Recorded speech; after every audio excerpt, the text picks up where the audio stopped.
Okay, so today I want to give you guys sort of a general overview of the labor market. Okay, and so what I want to start off with is just a little bit of perspective about the problem that we're going to be discussing, right? And the problem of society and that we're always trying to solve is how much stuff should be produced, how should it be produced, and how should that output be distributed, right? Each one of these questions is crucially important because if you think about it, too much of one thing, say golf balls, means that there's too little of another thing, say drains or pipe or PVC pipe. But what goes into sort of making these decisions about how much stuff we should make? Well, first we want to know, what is it that consumers want? So what do consumers actually want?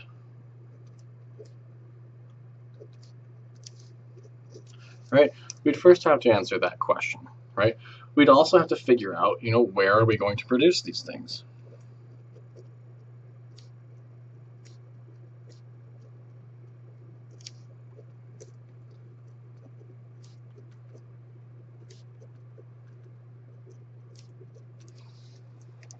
Right, so should we grow, I give the example, should we grow oranges in Florida or Michigan? Right, well, the obvious answer for that one is Florida, right? Michigan, in case you didn't know, has a very long winter season. That's not exactly conducive to growing oranges, right? But what about something that's a little bit more difficult, like carpet, right? Where should we produce carpet? Well, turns out Atlanta, Georgia, is the carpet capital of basically the world, right? And it's weird. What makes Atlanta such a great place to grow carpet, right? Or think of another one. Why are almost all American-made cars made in Detroit, or at least were they for a little while, right? And so all these types of things, these questions about what to make, where to make it, right? And then also the third question would sort of be, how do we make them? What methods do we use? Do we use lots of machines? Do we use lots of people? How do we do that, right? So what do consumers want? Where are we going to produce them? And how are we going to make them? These three questions are fundamentally very important for any society. And there's basically two ways to solve these things. So two ways to solve. The first way would be sort of a top-down command economy.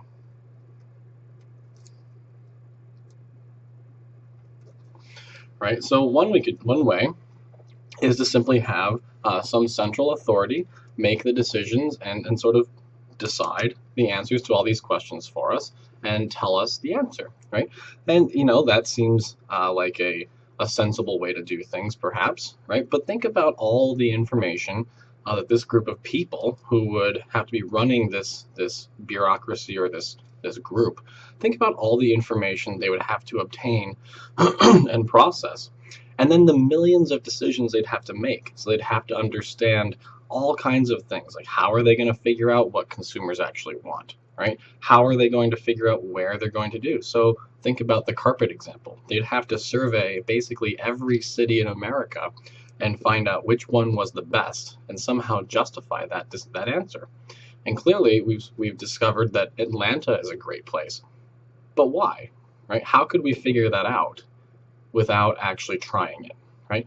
And then they'd also have to understand the process by which things are made and the different trade-offs between using lots of machines or lots of people or somewhere in the middle or any other combination of things. And then they'd also have to be changing their answers constantly to changing conditions. So I'm sure you've seen, just the price of gas alone changes every single day. Well, it turns out almost every price changes every single day.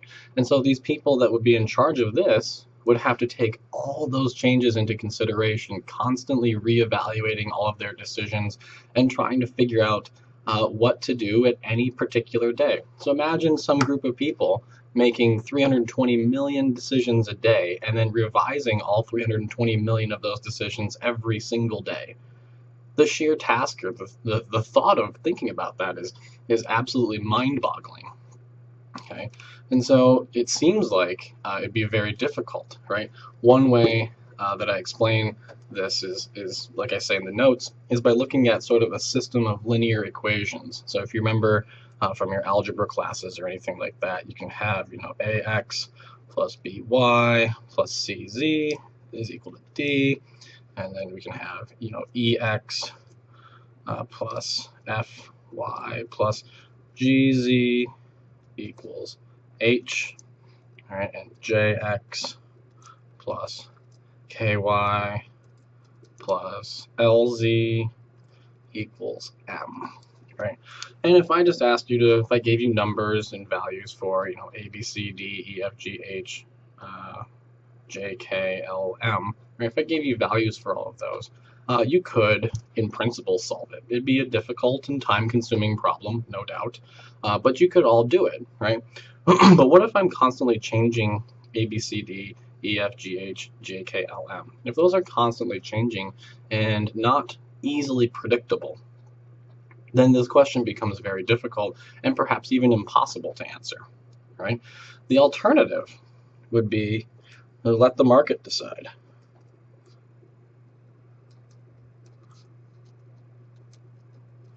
Right? We could let the market decide. So, but this is equally disturbing. So where this one, the top-down command economy, is difficult to envision because of all the decisions and information that would be necessary to collect, this one's equally disturbing because here we're saying, nobody decides, right? No one person decides. There's no one in charge of this massive process, right? Millions of producers working to make a profit would just be walking around, seeing the prices change, and we just kind of hope that people acting in their own self-interest will act in the society's best interest, right? And that seems difficult, right? That seems very awful, and at some level, it seems like it would be the absolute worst idea imaginable, right? Nobody would be in charge of making sure that things get done, that they get done right, and that they get done on time. And yet, if we think about it, this is sort of the world in which we live. The market does decide almost everything in our lives. So, Adam Smith, the founder of economics in 1776, talks about a woolen coat, how a woolen coat gets made, right? We've got Bastiat, talking, in 1845, about how Paris gets fed, right? Which I'll link to all of these things on Blackboard as well, right? And we've got Leonard Read talking in 1956 about pencils, right? And so at some fundamental level, no one is in charge of woolen coats getting made, no one's in charge of Paris getting fed, and no one's in charge of making pencils. And yet, these things all happen with such regularity that they're frankly mundane and boring, right? They're so easy. We see them happen all the time without any thought about them that we never think about them ever. They're just mundane. They're simple, right? And so the crazy thing is letting the market decide seems paradoxical. It seems like because no one's in charge of it, the world is going to be ruled by chaos and anarchy, and things aren't going to be done hardly at all. And yet, the market actually has been doing a very good job. How many of you have thought about where your coat came from and who was in charge of making that, right? I just bought a sweater the other day. I really like it. I don't know who made it, and I'll never know who made it.